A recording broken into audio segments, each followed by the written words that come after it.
வணக்கத்தை தெரிவித்துக் கொள்கிறேன்.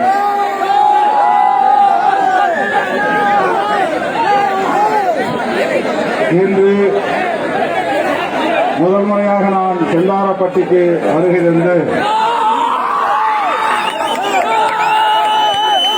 தந்தை தொல்காப்பியர் அவர்களின் திருவுருவச் சிலைக்கு மாலை அணிவிக்கக்கூடிய ஒரு வாய்ப்பு கிடைத்திருக்கிறது. ஏற்கனவே நான் சில ஆண்டுகளுக்கு முன்பு 2015 இந்த சிலையை திறப்பதற்காக வந்திருந்த போது காவல்துறை அனுமதி வழங்கவில்லை. மீறி செயல்படக்கூடாது என்ற காரணத்தினால் சிலையை நான் திறக்காமலேயே திரும்பிவிட்டேன். 6 ஆண்டுகளுக்கு பிறகு நான் மறுபடியும் செந்தாரப்பட்டிக்கு வந்திருப்பதில் மகிழ்ச்சி அடைகிறேன். இந்த நேரத்தில் நான் முன்னாள் முதலமைச்சர் மதிப்பிற்குரிய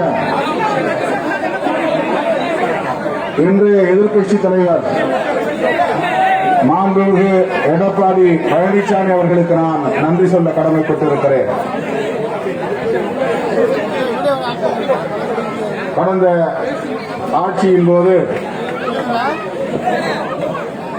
முறைப்படி அனுமதி பெற்றுத்தான் இந்த சிலையை திறக்க வேண்டும் என்று காவல்துறை கடுமையான நெருக்கடி செய்த நிலையில்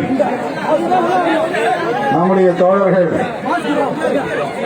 அதிகாரிகளையும் அமைச்சர்களையும் குறிப்பாக முன்னாள் முதல்வர் அவர்களையும் நேரிலே சந்தித்து கட்டாயத்தில்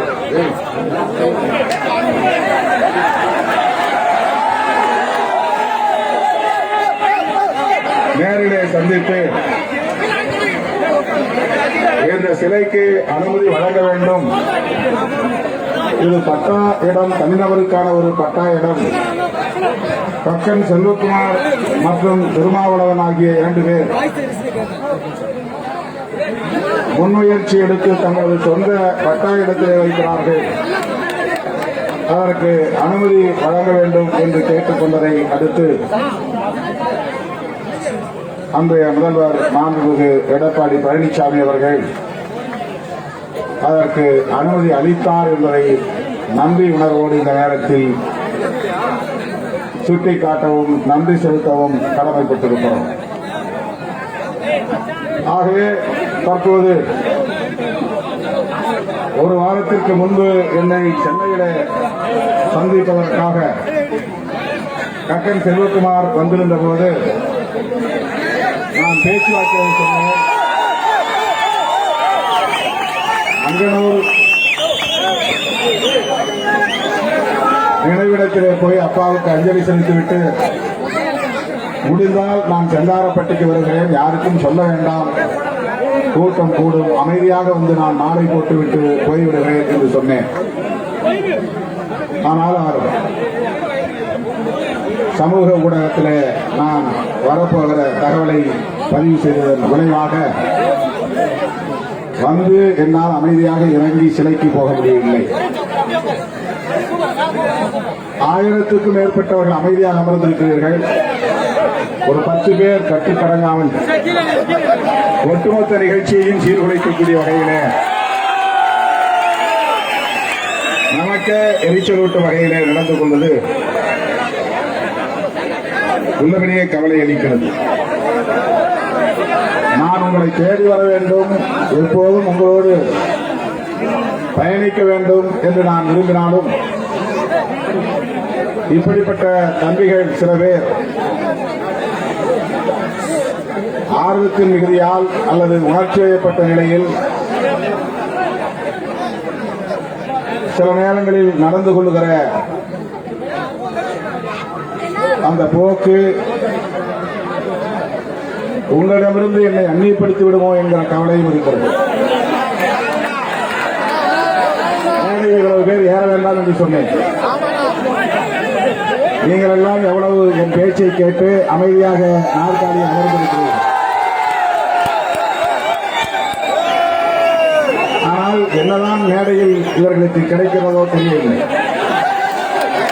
மேடையில் ஏறுகிறவர்களுக்கு தனியே ஏதேனும் பட்டம் சூட்ட போகிறோமா அல்லது வாரி கொடுக்க போகிறோமா?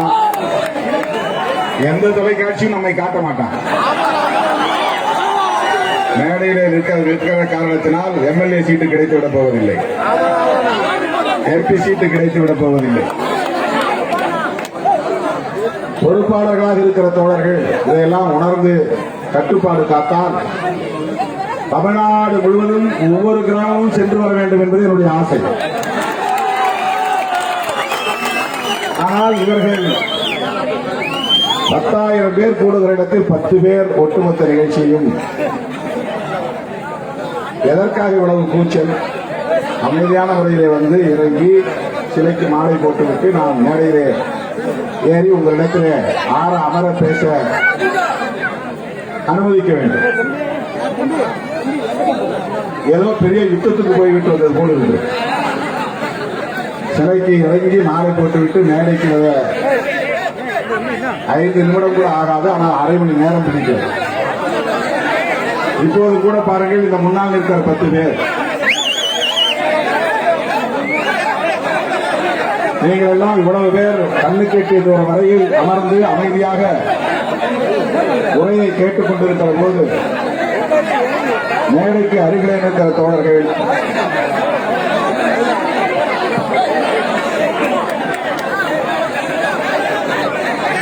அமைதியை சீர்குலைக்கும் வகையில் நடந்து கொள்வது சற்று வருத்தம் அளிக்கிறது. இதற்கு பிறகு நான் நெடுந்தூரம் பயணம் செய்ய வேண்டும். அதிகாலை 5 மணிக்கு நான் விமானம் பிடித்து புதுதில்லிக்கு செல்ல வேண்டும்.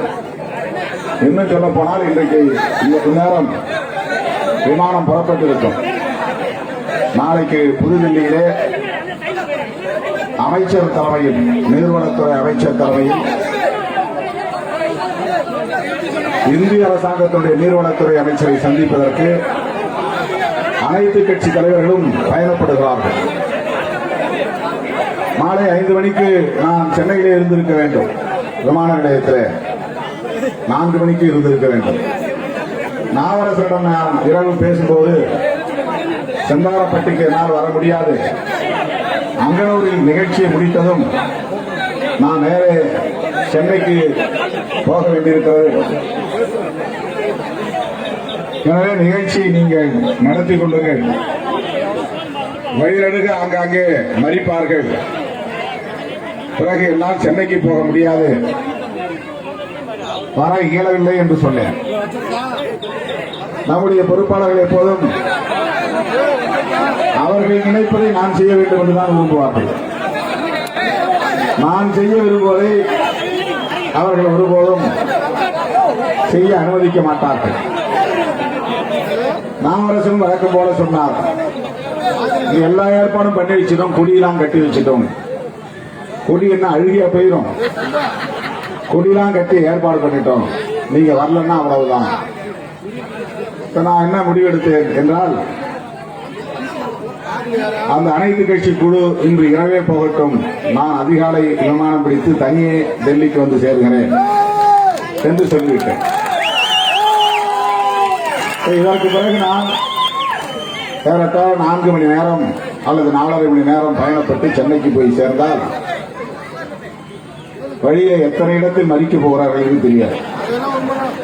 அங்கங்க குரூப்பா நின்று கொண்டு ஒவ்வொரு இடத்துக்கும் என்னை இழுத்து செல்வதற்கு முயற்சி பார்ப்பேன். இப்ப நான் இந்த கெங்கவள்ளி வழியா வந்திருந்தேன்னா இங்க வந்து சேர்ந்து ராத்திரி 8 மணி ஆகும். அப்படி இருந்து இந்த வழியில யாருமே இருக்க மாட்டாங்கன்னு சொன்னாங்க. எங்கேயும் 3 இடத்துல மறிச்சிட்டாங்க. திரும்ப நான் வந்து உளுந்தூர்பேட்டை வழியா போய் சென்னைக்கு சேர்ற வரையிலும் உளுந்தூர்பேட்டைக்கும் செந்தாரப்பட்டிக்கும் எத்தனை இடத்துல மறிக்க போறாங்க, உளுந்தூர்பேட்டையிலிருந்து சென்னைக்கு போற வழியில எத்தனை இடத்துல மறிக்க போறாங்கன்னு தெரியாது. தோணுது சும்மானாலும் மறிப்பாங்க. எப்படி அவங்களுக்கு தெரியும்? அதெல்லாம் எங்களுக்கு தெரியும் நீங்க வர்றது. எனவே நான் நள்ளிரவு 1 மணி 2 மணிக்கு போய் சேர்ந்து இரவு தூங்க முடியுமோ தூங்க முடியாதோ தெரியாது. காலையில் நான் 4 அல்லது 5 மணிக்கு விமான நிலையத்தில் இருக்க வேண்டும். நீண்ட நேரம் பேசணும் என்ற ஆசை. இவங்க அமைதியாவாங்கிறது தான் இந்த விஷயம்லாம் பேசிட்டு இருக்காங்க. ஆனா யாரும் நேரில் இருக்கிறவங்க அமைதியாகிற மாதிரி தெரியல. அருமை தோழர்களே, இன்று தந்தை தொல்காப்பியன் அவர்களின் நினைவு நாள். 11 ஆண்டுகள் உருண்டோடிவிட்டன. எப்படி காலம் உருண்டோடுகிறது என்றே தெரியவில்லை. இதற்கிடையில் இந்த கொரோனா நெருக்கடியிலே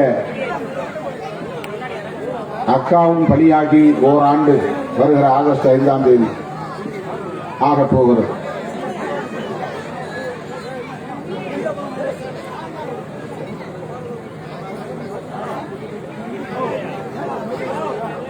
அப்பாவுடைய நினைவிடத்தில் இன்னும் நான் சமாதி எதையும் கட்டவில்லை.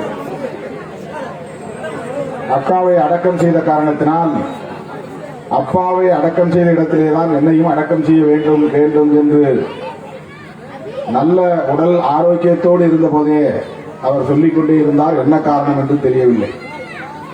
அதனால் அக்கா உடலையும் அப்பாவுக்கு அருகிலேயே அடக்கம் செய்திருக்கிற நிலையில் அந்த இடத்தை சுத்தம் செய்து ஒரு சுற்றுச்சுவர் மட்டும் எழுப்பியிருக்கிறோம். இன்றைக்கு அங்கே அஞ்சலி செலுத்தியதும் தம்பிகள் தனிப்பட்ட முறையிலே கக்கன் செல்வகுமாரும் ரமேஷ் என்கிற திருமா அவர்களும் தனிப்பட்ட முறையிலே முன்முயற்சி எடுத்து நான் எவ்வளவோ மறுத்தும் வேண்டாம் வேண்டாம் என்று எவ்வளவு சொல்லியும் கூட தனிப்பட்ட முறையிலே அவர்கள் முன்முயற்சி எடுத்து இந்த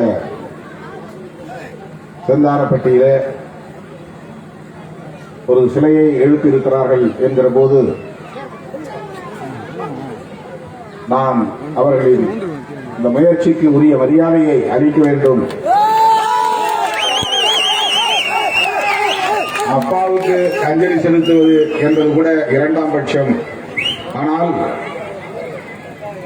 அந்த முன்முயற்சி எடுத்த தம்பிகளின் உழைப்புக்கு அல்லது அந்த உணர்வுக்கு நான் மரியாதை தர வேண்டும் என்பதற்காக இன்று உங்களை தேடி வந்திருக்கிறேன். செந்தாரப்பட்டிக்கு வந்திருக்கிறேன்.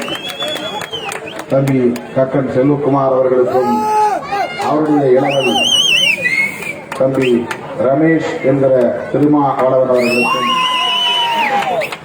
அவருடைய குடும்பத்தை சார்ந்த அனைவருக்கும் நமது கட்சியின் முன்னணி பொறுப்பாளர்களுக்கும்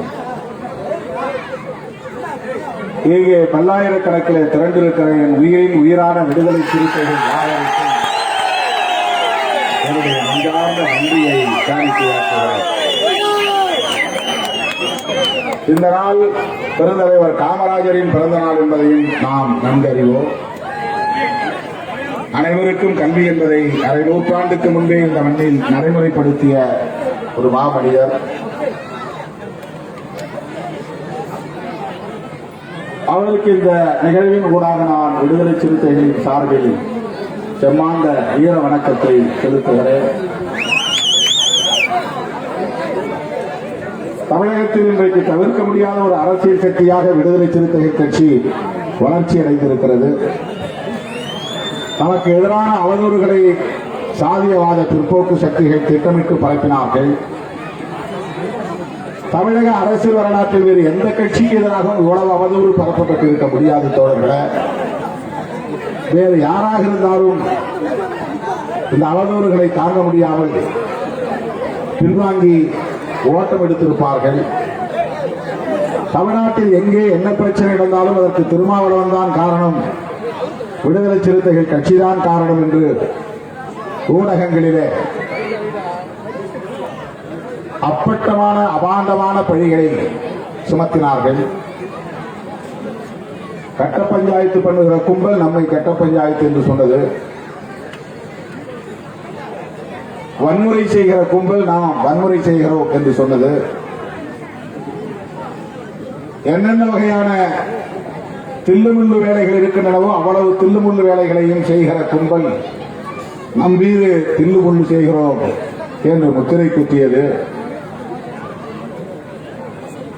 பலமுறை உயிருக்கு குறிவைத்து கூலிப்படையை ஏவிவிட்டது. எல்லாவற்றையும் கடந்து தாக்கு பிடித்து இன்றைக்கு தமிழகத்தில் அனைத்து தரப்பு மக்களாலும் ஏற்றுக்கொள்ளப்படக்கூடிய ஒரு மகத்தான பேரியக்கமாக விடுதலை சிறுத்தைகள் கட்சி நிமிர்ந்திருக்கிறது. அவதூறு பரப்பியவர்களின் செவிலில் அறைந்ததைப் போல, ஓங்கி அறைந்ததைப் போல நடந்து முடிந்த சட்டமன்ற தேர்தல் முடிவு அமைந்தது.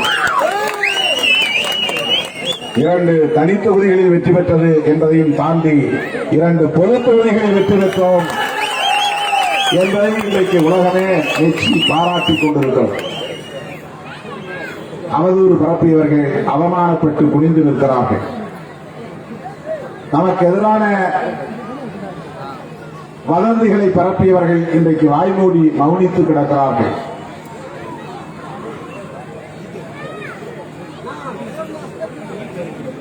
திருமாவளவனுக்கு பின்னால் படித்தவர்கள் இல்லை, படிக்காதவர்கள் தான் இருக்கிறார்கள் என்று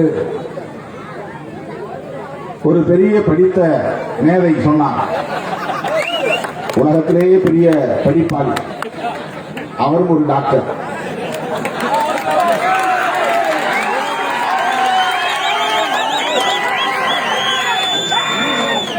படித்தவர்கள் பின்னால் இருந்தால்தான் பெருமையான, படிக்காதவர்கள் இருந்தால் பெருமை இல்லையா? அப்படி என்றால் படிக்காதவர்களை எந்த அளவுக்கு குறைத்து மதிப்பிடுகிற குறுகிய புத்தி அவர்களுக்கு இருக்கிறது என்பதை நாம் புரிந்து கொள்ள வேண்டும். அப்போது நான் சொன்னேன், IAS IPS படித்தவர்களை விட ஆடு மாடு மேய்ப்பவர்கள் தான் எனக்கு மேலானவர்கள். IASும் IPSும் அவர்கள் படித்திருந்தாலும் தற்குறிகளாக இருக்கிறார்கள். ஆனால் ஆடு மாடு வைத்துக் கொண்டிருக்கிற என் உயிரின் உயிரான விடுதலை சிறுத்தைகள் தான் எதற்கும் துணிந்தவர்களாக களமாடிக் கொண்டிருக்கிறார்கள், போராடிக் கொண்டிருக்கிறார்கள். புரட்சியாளர் அம்பேத்கரின் கொள்கை வழியில் உரத்து இன்றைக்கு செயல்பட்டுக் கொண்டிருக்கிறார்கள், முழங்கிக் கொண்டிருக்கிறார்கள். நான் என் பெயருக்கு பின்னால் ஒருபோதும் படிப்பை போட்டுக் கொண்டதில்லை, போடவும் அனுமதிக்கவில்லை. 1990களின் தொடக்கத்திலே என் பெயருக்கு பின்னால் சில தோழர்கள் துண்டறிக்கைகளில் MA BL என்று போட்டுக் கொண்டு வந்து தருவார்கள். நான் சொல்லுவேன், நாம் வேலை செய்யக்கூடிய தோழர்கள் அனைவரும் 5ஆம் வகுப்பு 6ஆம் வகுப்பு கூட படிக்க வாய்ப்பில்லாதவர்கள், பள்ளிக்கூடம் போவதற்கு கூட வாய்ப்பில்லாதவர்கள். அவர்களோடு பணியாற்றிக் கொண்டிருக்கிற நாம் நம் பெயருக்கு பின்னால் பெரிய படிப்பாளி என்று போட்டுக் கொள்வது அவர்களுக்கும் நமக்கும் இடையில ஒரு இடைவெளியை ஏற்படுத்திவிடும். அப்படி பட்டம் போடவே கூடாது என்று எனக்கு யாரும் அறிவுரை சொல்லவில்லை, நானே அதை உணர்ந்து போட்டுக் கொண்டதில்லை. பெரும்பாலும் பல பேர் அப்படித்தான் நினைத்திருப்பார்கள். என் பெயருக்கு பின்னால் எல்லோரும் டாக்டர், IAS IPS அல்லது MA BL என்று படித்த பட்டத்தை எல்லாம் போட்டுக் கொள்ளுகிற நிலையில் நான் ஒரு நாளும் என் பெயருக்கு பின்னால் பட்டத்தை போட்டுக் கொண்டதே இல்லை. என்னையும் அப்படி அவர்கள் நினைத்திருக்கலாம். ஒருவேளை இவருக்கும் படிப்புக்கும் சம்பந்தமில்லை என்று கூட நினைத்திருக்கலாம். ஆனால் சில ஆண்டுகளுக்கு முன்புதான் நான் மனோன்மணியின் சுந்தரனார் பல்கலைக்கழகத்திலே டாக்டர் பட்டமும் ஆராய்ச்சி செய்து பெற்றேன். அதை கூட நான் ஒரு நாளும் போட்டுக் கொண்டதில்லை.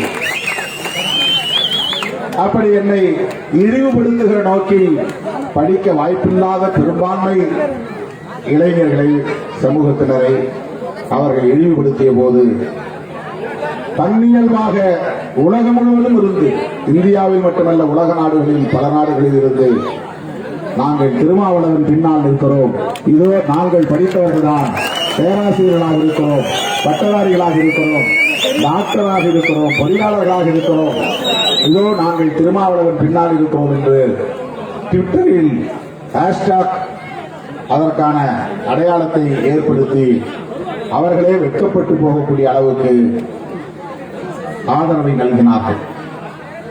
ஏன் இதை நான் சொல்லுகிறேன் என்றால், விடுதலை சிறுத்தைகளுக்கு எதிராக பரப்பப்பட்ட அத்தனை அவதூறுகளையும் இன்றைக்கு தவிழ்மொழியாக்கி இருக்கிறோம்.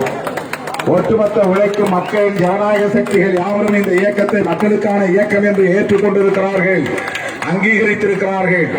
10 நாள் இடைவெளியில் ஒரு தனி சின்னத்தை பெற்று மக்களிடத்திலே கொண்டு போய் சேர்த்து லட்சக்கணக்கான வாக்குகளை பெற்று 4 தொகுதிகளில் வெற்றி பெற்றிருக்கிறோம் என்பது தோழர்களே, அது 40 தொகுதிகளுக்கு சமமானது. விடுதலை சிறுத்தைகள் பெற்றிருக்கிற 4 வெற்றி என்பது 40 தொகுதிகளில் பெற்ற வெற்றிக்கு சமமானது. அப்படி ஒரு மகத்தான அரசியல் சக்தியாக வலிமை பெற்றிருக்கிற இந்த இயக்கம் சனாதன சக்திகளுக்கு மிகப்பெரிய சவாலாக இருக்கிறது. சனாதன சக்திகள் என்றால் உங்களுக்கு யார் என்று தெரியும். சங்கிகள் என்றால் யார் என்று உங்களுக்கு தெரியும். பிஜேபி RSS கும்பல் காவி கொடியை ஊராக வந்து ஏற்றுகிறார்கள். ஒடுக்கப்பட்ட இந்த உழைக்கிற மக்களை அணுகி கடன் வாங்கி தருகிறோம், வீடு கட்டி தருகிறோம், கழிப்பறைகளை கட்டி தருகிறோம், அம்பேத்கர் அவர்களுக்கு நாங்கள் உரிய மதிப்பை தருகிறோம் என்றெல்லாம் நாடகமாடி நயந்து பேசி இந்த மக்களை ஏய்க்கிற வேலையில் எத்து வேலையில் ஈடுபட்டுக் கொண்டிருக்கிறார்கள். ஒரு உண்மையை உங்களுக்கு சொல்லுகிறேன் தோழர்களே, ஒரு உண்மையான அம்பேத்கரியவாதி, அம்பேத்கர் அவர்களை படித்தவர்கள் அல்லது விரும்புகிறவர்கள், நேசிப்பவர்கள், அவரை புரிந்து கொண்டவர்கள் எந்த காலத்திலும் எந்த சூழலிலும் பிஜேபி விதிக்கிற வலைக்கு ஒருபோதும் இரையாக மாட்டான், விலை போட மாட்டான். இந்த சமூகத்தில் பிறந்த ஒருவன் பிஜேபியில் இருக்கிறான் என்றால் அவன் அப்பட்டமான பிழைப்புவாதி. இந்த சமூகத்தை சார்ந்த ஒருவன் RSS இயக்கத்திலே இருக்கிறான் என்றால் அவன் இந்த சமூகத்தை எந்த நேரத்திலும் காட்டிக் கொடுக்கக்கூடியவனாக இருப்பான், துரோகியாக இருப்பான். ஏனென்றால் நம்மை எல்லாம் மனிதர்களாய் தலைநிமிர வைத்த நம்முடைய மகத்தான தலைவர் புரட்சியாளர் அம்பேத்கர் அவர்கள் தனது இறுதி மூச்சு வரையில் மூர்க்கமாக ஒரு இயக்கத்தை எதிர்த்தார் என்றால், ஒரு கொள்கையை எதிர்த்தார் என்றால் அதுதான் சனாதனம் என்பதை நீங்கள் மறந்துவிடக் கூடாது. சனாதனம் என்ன அர்த்தம் தெரியுமா? மேற்சாதி மேற்சாதி தான், கீழ் சாதி தான் என்று சொல்லுகிறவன் தான் சனாதன சக்தி. பிறப்பால் உயர்ந்தவன் தாழ்ந்தவன் உண்டு என்று சொல்லுகிறவன் சனாதன சக்தி. சமூக நீதிக்கு எதிரானவன், இடஒதுக்கீட்டுக்கு எதிரானவன் சனாதன சக்தி. கீழ்சாதியை சார்ந்தவர்கள் கூட்ட வேண்டும், பெருக்க வேண்டும், தக்கூஸ் கழுவ வேண்டும், உடல் உழைப்பு செய்ய வேண்டும், அவர்கள் எல்லாம் படிக்கக்கூடாது, நீதிபதியாக கூடாது, பேராசிரியர் ஆகக்கூடாது, இது இறைவன் இட்ட கட்டளை என்று சொல்லுகிற ஒரு சக்தி தான், பிற்போக்கு சக்தி தான் சனாதன சக்தி. இந்த கொள்கையை கொண்ட கட்சி தான் பிஜேபி. அவன் அம்பேத்கருக்கு ஜெயந்தியை எடுக்கலாம், உங்களோடு சேர்ந்து விநாயகர் சதுர்த்தியை கொண்டாடலாம். ஆனால் அவனுடைய நோக்கம் என்னவென்றால் நீயும் நானும் படிக்கக்கூடாது என்பதுதான், கல்வி கற்கக்கூடாது என்பதுதான், நாகரிகமாக வாழக்கூடாது என்பதுதான். நீ படித்து விட்டால் இங்கே தெருவை கூட்டுவது யார்? நீ படித்து விட்டால் இங்கே கக்கூஸ் கழுவுவது யார்? நீ படித்து விட்டால் இங்கே சுடுகாட்டு வேலையை செய்வது யார் என்பதுதான் அவனுடைய கவலை. அவன் குலத்தொழிலைத்தான் செய்ய வேண்டும். இதுதான் சனாதனம். பொற்கொள்ளன் வேலையைத்தான் செய்ய வேண்டும், தச்சன் வேலையைத்தான் செய்ய வேண்டும், வண்ணான் துணிவெடுக்கிற வேலையைத்தான் செய்ய வேண்டும், பரியேறி முடிவெட்டுகிற வேலையைத்தான் செய்ய வேண்டும், மீனவன் மீன் பிடிக்கிற வேலையைத்தான் செய்ய வேண்டும். இதை மீறி நீங்கள் வேறு வேலைக்கு வந்தால் இந்த சோசியல் ஆர்டர், சமூக ஒழுங்கு பாதிக்கப்பட்டு விடும் என்கிற கவலை கொண்டவன் தான் சனாதன சக்தி. அவன் பார்ப்பனராக இருக்க வேண்டும் என்று இல்லை. மோடி கூட பார்ப்பனர் கிடையாது, அமித்ஷா பார்ப்பனர் இல்லை. ஆனால் அவர்களால் சங்கிகளாகிவிட்டார்கள், சனாதனிகளாகிவிட்டார்கள், பார்ப்பனர்களுக்கு சேவை செய்யக்கூடிய அடிமைகளாகிவிட்டார்கள். அந்த வரிசையிலே இன்றைக்கு தலித் என்று சொல்லிக் கொள்ளக்கூடியவர்கள், அல்லது ஷெட்யூல் காஸ்ட் என்று சொல்லிக் கொள்ளக்கூடியவர்கள், பூர்வீக குடி என்று சொல்லிக் கொள்ளக்கூடியவர்கள், அல்லது வேறு எந்த பெயரிலே அடையாளத்தை சொல்லிக் கொண்டாலும் இவர்களும் இன்றைக்கு அவர்களோடு ஒரு சிலர் போகிறார்கள் என்றால் அப்பட்டமான பிழைப்புவாதம் தான். அம்பேத்கரியவாதிகளால் ஒரு காலத்திலும் பிஜேபியோடு உறவாட முடியாது. மற்ற எவனா போவான். இந்திய அளவிலே புரட்சியாளர் அம்பேத்கரை உண்மையாக ஏற்றுக்கொண்ட எவராலும், எந்த ஒரு நபராலும் அந்த கட்சியை ஏற்றுக்கொள்ள முடியாது. அவ்வளவு மோசமான கொள்கையை கொண்ட ஒரு கட்சி RSS கும்பல்.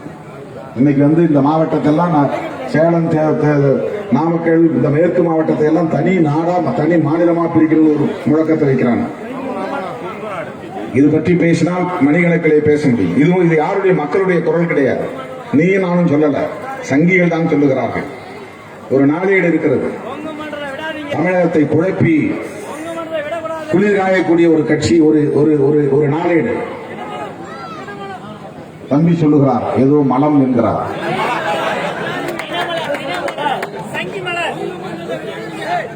அது தலைப்புச் செய்தியை போடுகிறது, தலைப்புச் செய்தியை போடுகிறது.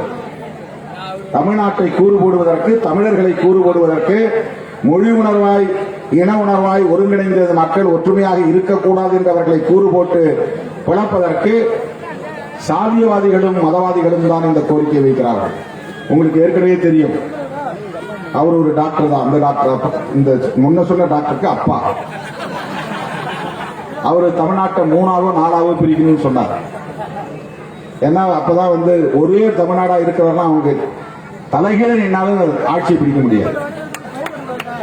தலைகீழ நின்னாலும் முடியாது, எத்தனை ஜென்மம் எடுத்தாலும் முடியாது. வேற எந்த சாதியை சார்ந்தவர்களும் அவர்களை அங்கீகரிக்க மாட்டார்கள், எந்த சமூகமும் அங்கீகரிக்காது. அவ்வளவு மோசமான பிற்போக்கு சிந்தனை கொண்ட ஒரு குடும்பம் அப்பம் இல்லை. சொந்த சமூகத்தையே காட்டிக் கொடுக்கக்கூடியவர்கள், சொந்த சமூகத்தை ஒவ்வொரு தேர்தலிலும் விலை பேசக்கூடியவர்கள்.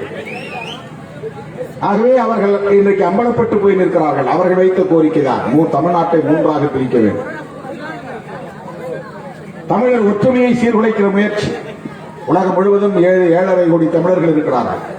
சாதியால் அவ்வப்போது சண்டை போட்டுக் கொண்டாலும் கூட அந்த மொழி உணர்வு, இன உணர்வு இன்றைக்கும் நம்மை தமிழர் என்று பிணைத்து வைத்திருக்கிறது.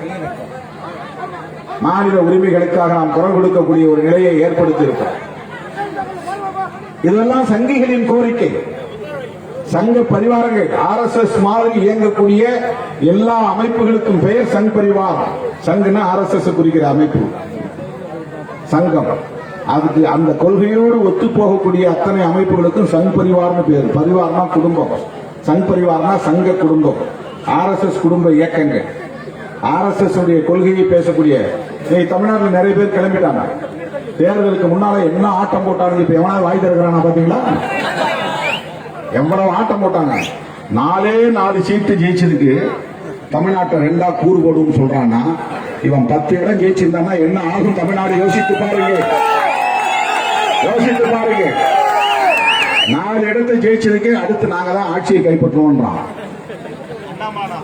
ஒன்றை சொல்லிக்கொள்ள விரும்புகிறோம், விடுதலை சிறுத்தைகள் இருக்கிற வரையில் தமிழ்நாட்டின் சங்கிகளால் ஒன்றும் சாதித்துவிட முடியாது.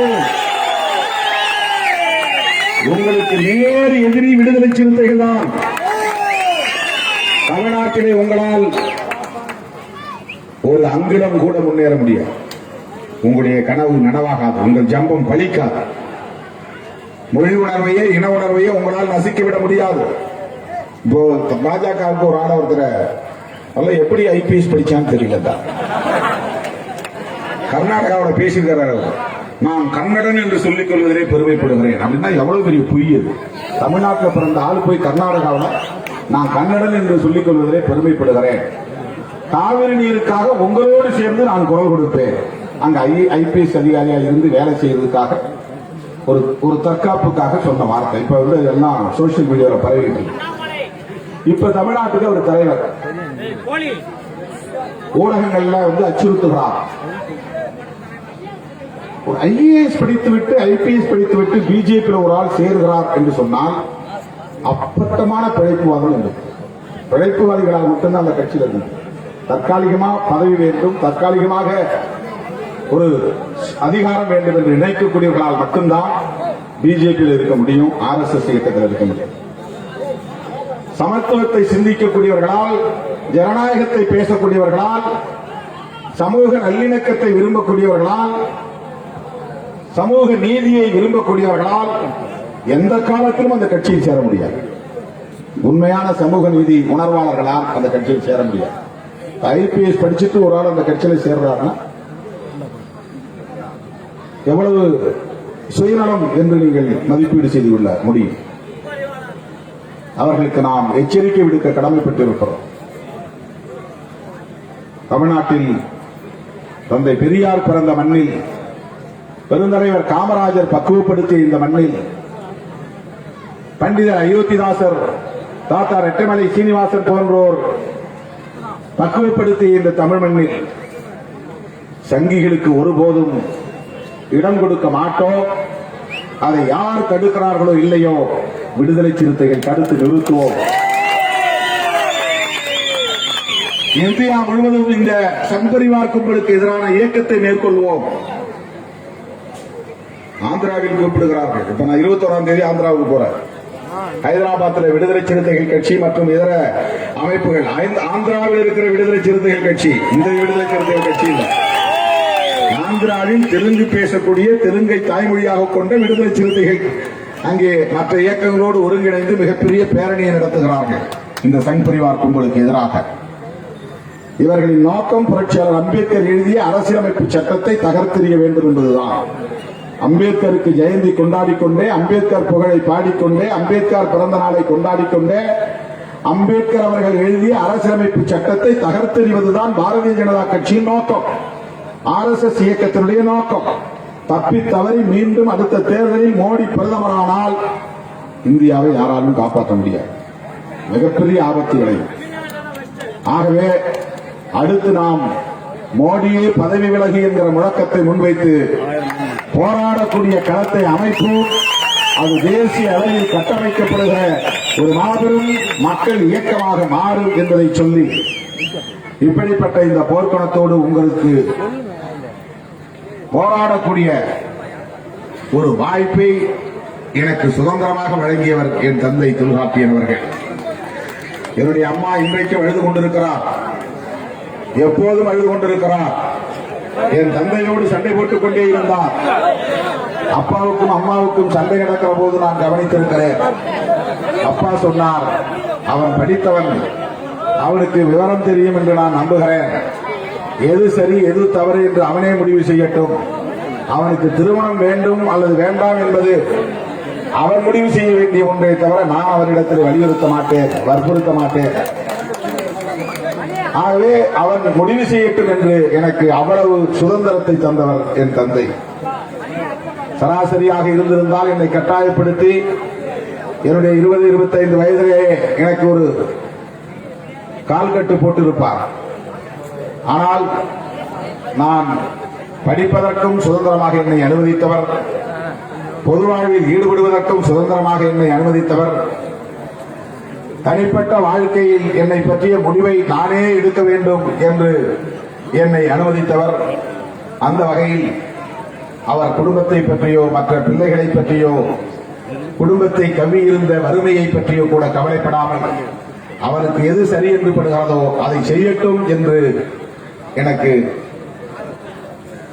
உரிமையை தந்தவர், சுதந்திரத்தை தந்தவர் என்கிற வகையில் நான் என்றென்றைக்கும் தந்தை தொல்காப்பியனுக்கு நன்றி கடன் பட்டிருக்கிறேன். அந்த நன்றி உணர்வோடு அவருக்கு இந்த இடத்திலே சிலை எழுப்பிய தம்பி கக்கன் செல்வகுமார், ரமேஷ், அவருடைய குடும்பத்தை சார்ந்த தோழர்கள் மற்றும் அவருக்கு உற்ற துணையாக இருந்த என் உயிரின் உயிரான விடுதலை சிறுத்தைகள் முன்னணி பொறுப்பாளர்கள் யாவருக்கும் இந்த நேரத்தில் நான் நன்றியை தெரிவித்து உங்களிடமிருந்து நான் விடைபெற விரும்புகிறேன். இந்த சிலை வெண்கல சிலையாக நிறுவப்பட வேண்டும் என்று அதிகாரிகள் ஏற்கனவே கூறியிருக்கிறார்கள்.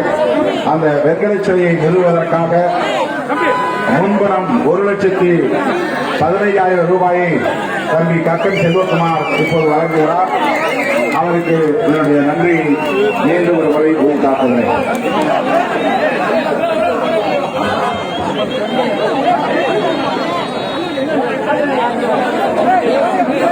தேசிய மக்கள் கட்சியின் சேலம் மாவட்ட தலைவர் MP பன்னீர்செல்வம் அவர்கள் தலித் அல்லாத சமூகத்தை சார்ந்தவர், நம்முடைய கட்சியில் தன்னை உறுப்பினராக இணைத்துக் கொள்கிறார்.